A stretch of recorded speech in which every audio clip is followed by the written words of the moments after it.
Hi, my name is Kyle Humenik, and I'm here to talk about a problem that we discussed earlier in class. Specifically, it's relating or finding a relationship between the molar diffusion flux and the mass diffusion flux.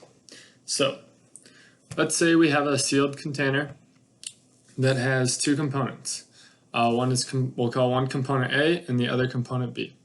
So, since it's a sealed container, it obviously has a constant volume.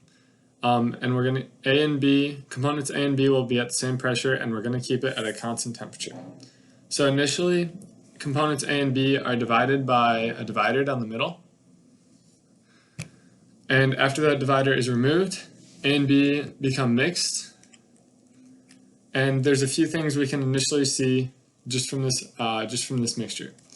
So if we think of one direction, we'll say this way, as like a positive z direction, we'll say.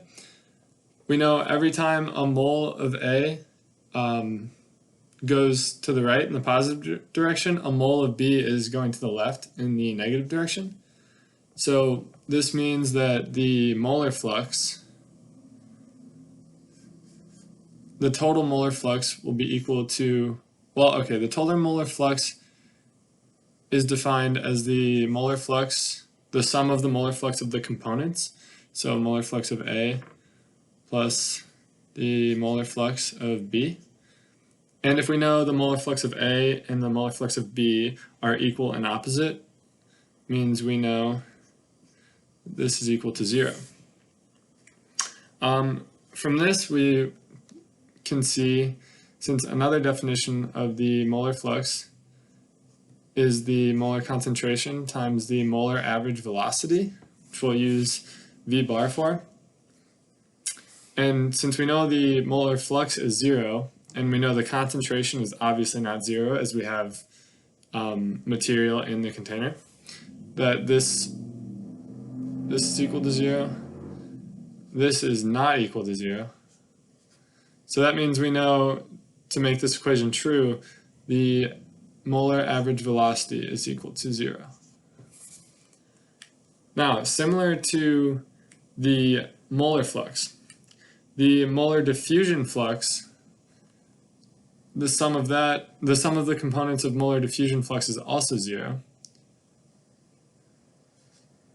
So that means, in the same way, the molar diffusion flux of A, component A, is equal and opposite to the molar diffusion flux of component B, and that will become important later.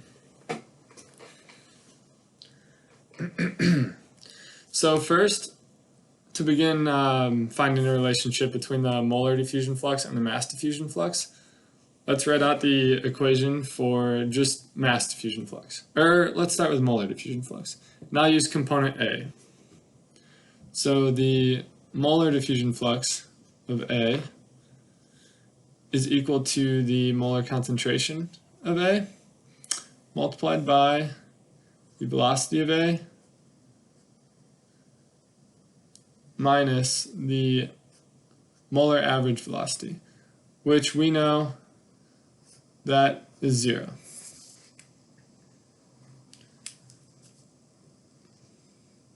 So reorganizing this equation, we can say the velocity of A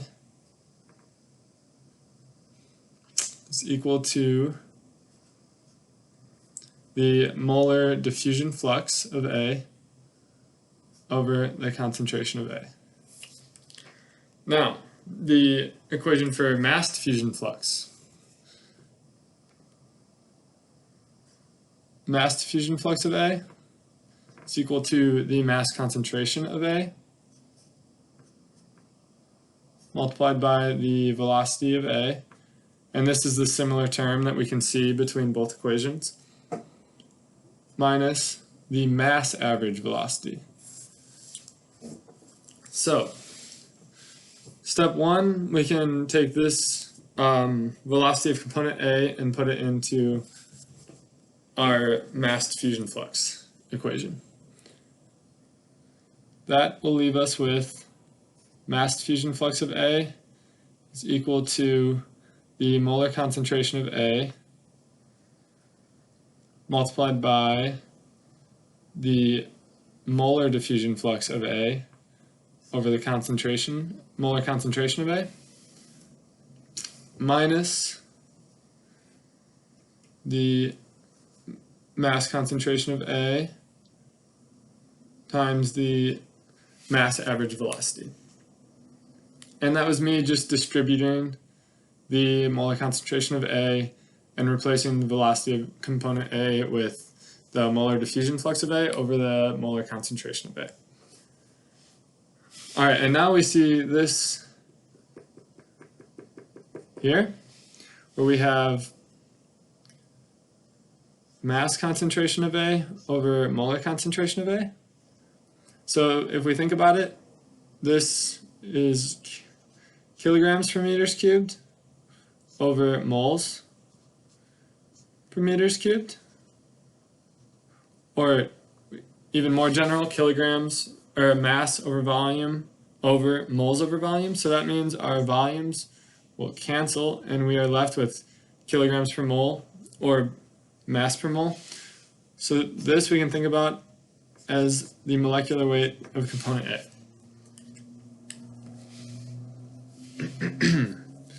So now we can simplify this. We have mass diffusion flux and molar diffusion flux in the same equation, but we can simplify this equation and allow it to be more helpful. So we can do that with this term, the mass average velocity. So if we do a weighted average, we can say that the mass average velocity equals the mass concentration of A times the velocity of A plus mass concentration of B times the velocity of B over the total mass concentration. So now, since we know the velocity of A equals the molar diffusion flux of A over the molar concentration of A, which is this equation, we know the same has to be true for component B. So we can replace both velocity of A and velocity of B with the molar diffusion flux of A over the molar concentration of A and the molar diffusion flux of B over the concentration of B, respectively, into each of their velocity components. So now we have the mass average velocity equals the mass concentration of A times the molar diffusion flux of A over molar concentration of A plus mass concentration of B times the molar concentration of B, or the molar diffusion flux of B over the molar concentration of B. And then this is all still over the total mass concentration. So as I discussed earlier, we see this again.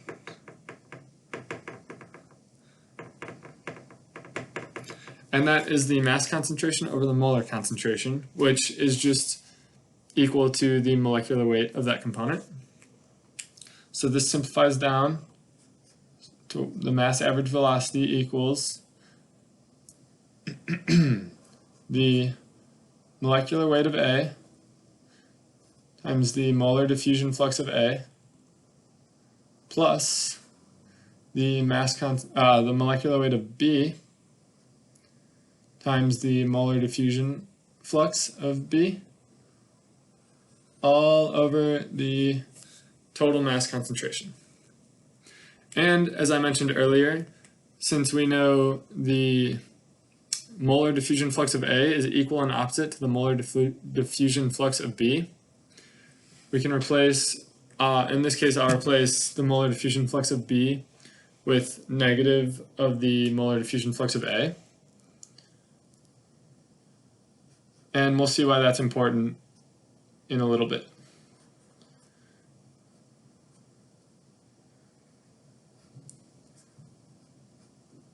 So this becomes molecular weight of A times the molar diffusion flux of A minus molecular weight of B times the molar diffusion flux of A now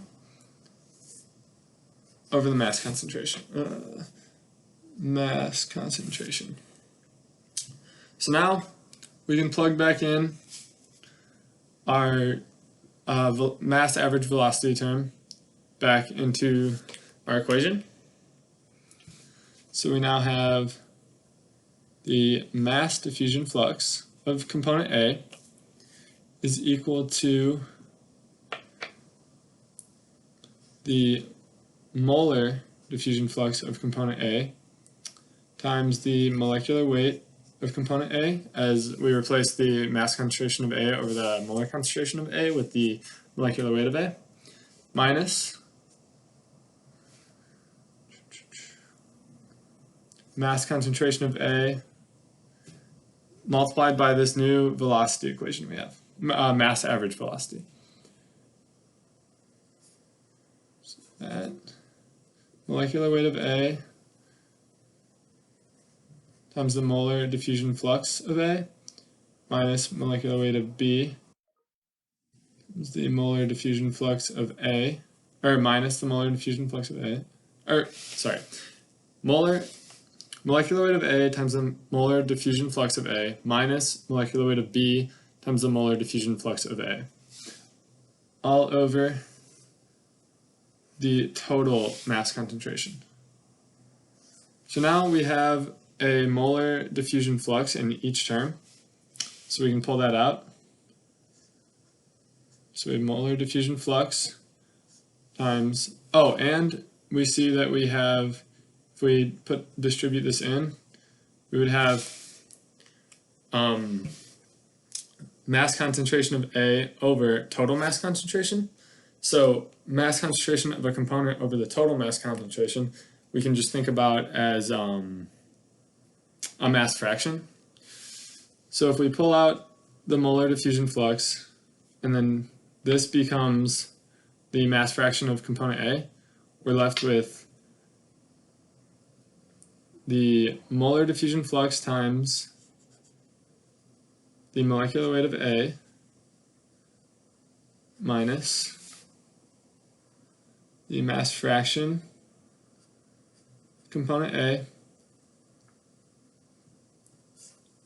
times, and we also pulled out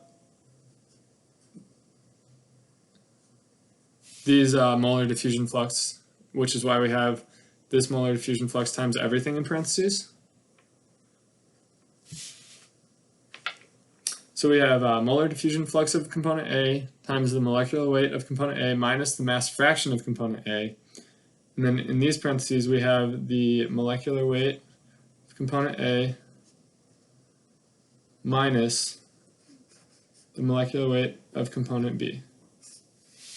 And I'm going to write this a little neater in the bottom. So our final relationship between mass diffusion flux and molar diffusion flux is that mass diffusion flux of component A is equal to the molar diffusion flux of component A multiplied by the molecular weight of A minus the mass fraction of A times the difference in molecular weights of the two species. So molecular weight of A minus molecular weight of component B. And then that is our final relationship between molar mass diffusion flux and molar diffusion flux. Thank you.